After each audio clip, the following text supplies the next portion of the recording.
beyond. It will lift more than half the American children who are currently in poverty out of poverty, and it will also benefit working families and middle-class Americans. More than 90% of the people in almost every single congressional district, families with children will benefit.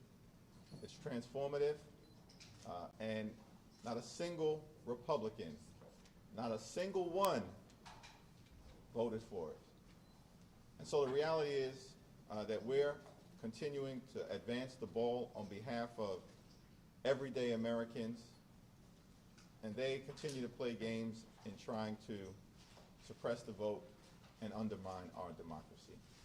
We now yield to our Vice Chair, Pete Aguilar. Thank you, Mr. Chairman. As the Chairman mentioned, the work that the American Rescue Plan was the focus of our caucus meeting, and hearing firsthand from speakers and hearing from members.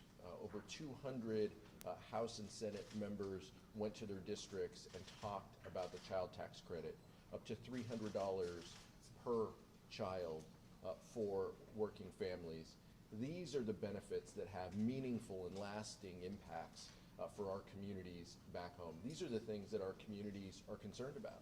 And we know time and time again that House Democrats continue to stand up to lift up our communities.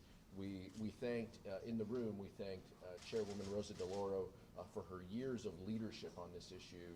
She has been a champion of the child tax credit, making it permanent, extending that benefit that individuals and families are going to see next month is so important and such a high priority for our caucus within the American Families Plan and the American Jobs Plan. We're going to continue to talk about these. The 320 million vaccines in arms, rising wages, those are the priorities in our communities. Those are the things that we keep hearing time and time again back home. And we're going to continue to build on that success. Those are the priorities that we're focused on. There are many things here in D.C., obviously, that folks want to talk about, but making meaningful, lasting change in our communities with those proposals and those policies that we've enacted is a forefront of our minds. Mr. Chairman. Thanks, Pete. Questions? Congressman? Mr. Jeffries. I'm going to go here first, and I'll come to the other side. The Senate bipartisan talks are continuing this week, but we've yet to see any plan from them, any deal. This comes after a previous month when Capito talked with Biden dragged on. Are you growing concerned at all about the pace of infrastructure talks? The House needs to speed up its work in order to get things done for the American people before August recess? Yeah, I'm confident at the end of the day that we are going to be able to get the American Jobs Plan over the finish line in the same way that we got the American Rescue Plan over the finish line. But there's a process that has been set forth. The President has been very clear in his public conversations with the American people, in his more intimate conversations with us through the administration, that he's committed to trying to achieve bipartisan progress in this area. Infrastructure has traditionally been bipartisan in nature, but it's the Republicans who may choose to politicize it. There's nothing partisan about a crumbling bridge or road or tunnel, crumbling airports, a mass transit system, the need to modernize our public school buildings, to bring broadband access to every single corner of America, in inner city America, rural America, small town America, Appalachia. There's nothing partisan about that. And so the question is, are the Republicans and Mitch McConnell simply going to continue to adopt the obstruction playbook, or are they going to negotiate in good faith to try to find common ground? And I think you've seen we're willing to be patient to see if we can achieve a bipartisan result, and if not, we're prepared to do what's necessary to get the American Jobs Plan over the finish line. And yesterday, your fellow New Yorker, Congressman Bowman, suggested that progressives here on the House side could team up to block legislation, block actions such as on infrastructure. How concerned are you about that, given the slim Democratic margin in the House, and are you having any conversations with progressives? I haven't had a conversation with Congressman Bowman about this particular point. I look forward to having that discussion with him. I'm confident that at the end of the day, as we were united with the American Rescue Plan, we'll be united with the American Jobs Plan.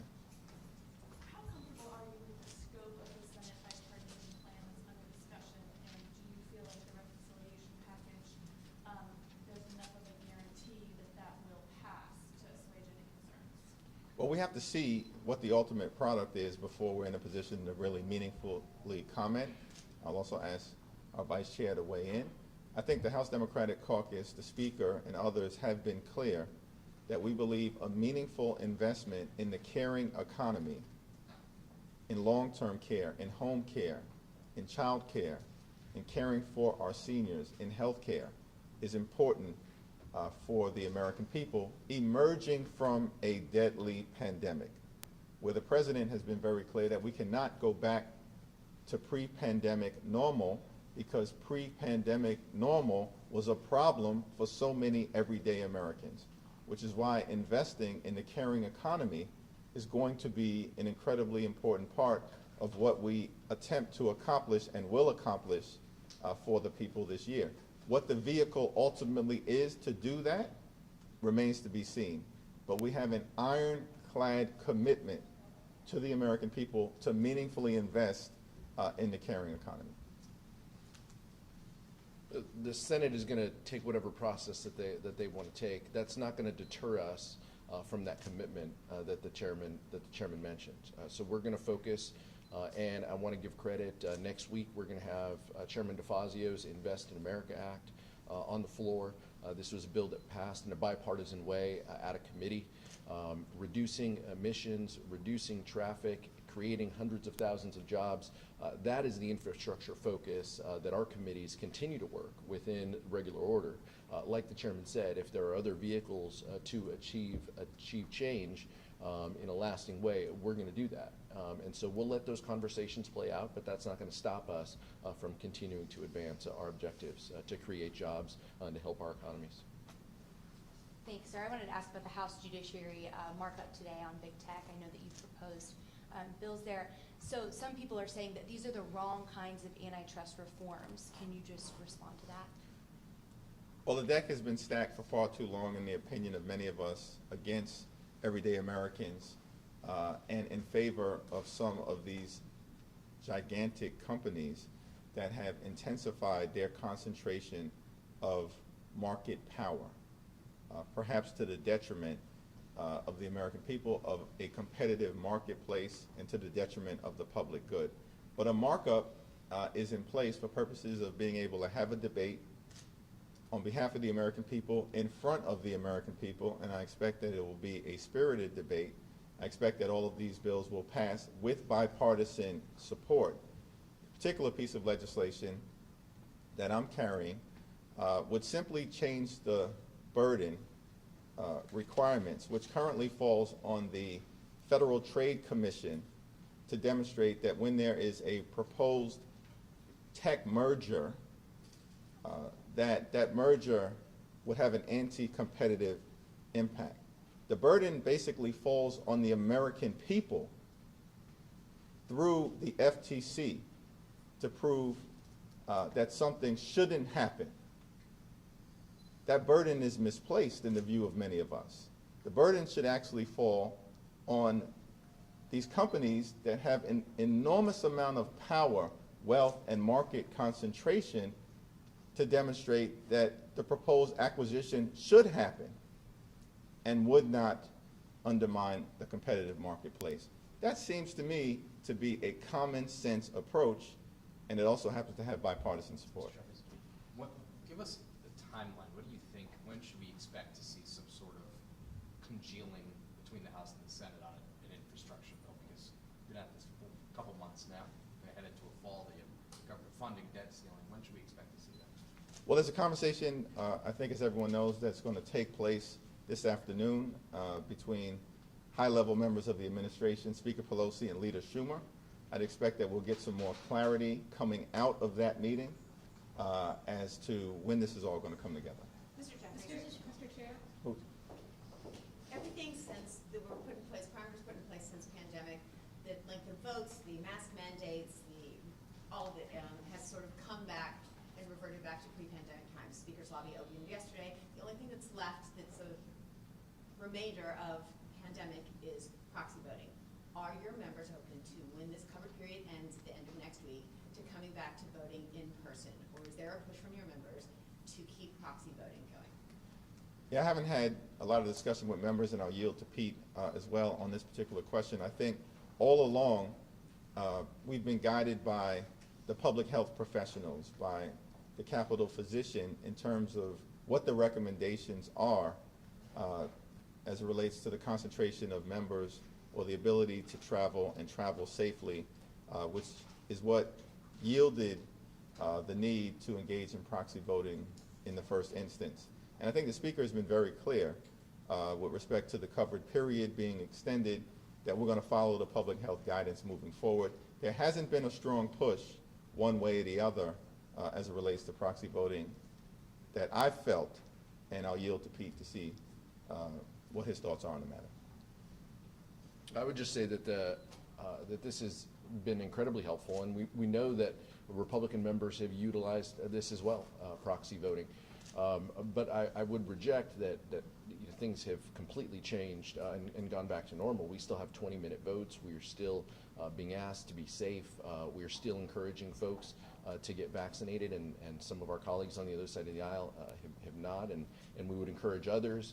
We would encourage them to tell their constituents, to tell their communities to get vaccinated as well with the increasing variant spread.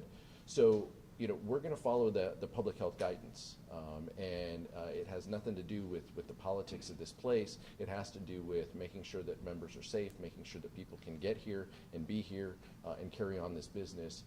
That's what our members are focused on. But just like the chairman, I haven't had a lot of conversations with members about this specific issue. But we're carrying on the business of the people. We're marking up bills. We're getting them to the floor. We're voting on them on the floor. And so we're going to continue to carry forward with the business. If I could follow up for a quick second? Sure. You said that it's not about politics, and I understand that, and there's about public health concern. There is an aspect of politics involved in it. You do have members who have fairly consistently voted proxy voting since January, who have said that they won't come back. They are not comfortable coming back until they know that all of the members are vaccinated. Now, that can't be told or shown or proven as we've worked on this story. Politically, that puts you in a place where your margin, your vote margin, is less than your members who have consistently voted proxy. So there's a political aspect to it, which is if you take away proxy voting, you might not have the votes you need. How do you address that? Is there a question there? I guess I would just continue to say no member has specifically told me that they are not coming back until 100%. So I haven't heard that. I haven't seen anything to that point. And I think when we're at home, and most of us were back home this weekend. I was in the west end of Coney Island, one of the poorest parts of the congressional district I represent. Nobody was asking about proxy voting. We were handing out food to people who are struggling through this pandemic. The American people are concerned. Important question in terms of process. But we're going to continue to focus on the concerns of the American people. How do they put food on the table? How do they pay the rent? How do they educate their children? How do they shelter their family? And that is what the American Rescue Plan was all about. That's what the American Jobs Plan is all about. That's what the American Families Plan is all about. And that's what House Democrats are all about. Mr. Chair, very quickly, thank you. With respect to S1, the failure of S1 yesterday, what is the status of the John Lewis Voting Rights Act, and do you see a need to expedite that in light of yesterday's vote and move quicker on it? Well, we want to continue to move forward to protect and defend the right to vote in America. And that's going to take two forms. The For the People Act, H.R. 1, as well as H.R. 4, the John Lewis Voting Rights Act. And it's extraordinary to me that the Senate is becoming an institution because of the Republicans that is primarily concerned with defending the status quo on behalf of the wealthy, the well-off, and the well-connected, and undermining our democracy. And the Senate's going to have to work out how to deal with some of the procedural obstacles to progress. But the word filibuster does not appear in the United States Constitution, and they're going to have to take a look at how to proceed. And I know those conversations are underway.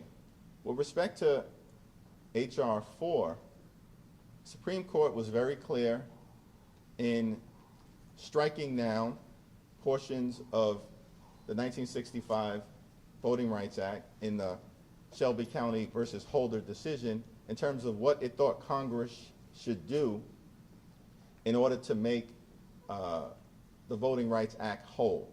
And so we're following that process, which involves a series of hearings and testimony that we receive and reports ultimately that are compiled. That process will be underway over the next few months, and I expect that at some point in the fall, we'll pass H.R. 4, send it over to the Senate, and hopefully the Senate, my colleagues on the other side of the aisle, can get their act together in terms of defending and protecting the right to vote, which is fundamental to our democracy. And voter suppression for the Republicans is a way of life. It's a strategy. They are worshiping at the altar of voter suppression. That's a disgrace. And we're going to have to do something about it, and we will. To follow that question, Senate Democrats signaled yesterday that they were willing to make some pretty substantial changes to the bill, including a big change that Joe Manchin wants on voter ID, accepting voter ID, but with a lot more flexibility. I'm wondering what you think about that particular change. I don't want to comment on any particular change until we are able to view any revised bill in its entirety. I do know that Joe Manchin has had some very productive conversations with civil rights groups and leaders like Stacey Abrams, and I believe that there is common ground to be found. The Senate Democrats are united in protecting the right to vote. 50 of them voted to advance the For the People Act yesterday. 50 Republicans voted to suppress the ability of the American people to participate in government of the people, by the people, and for the people. Thank you.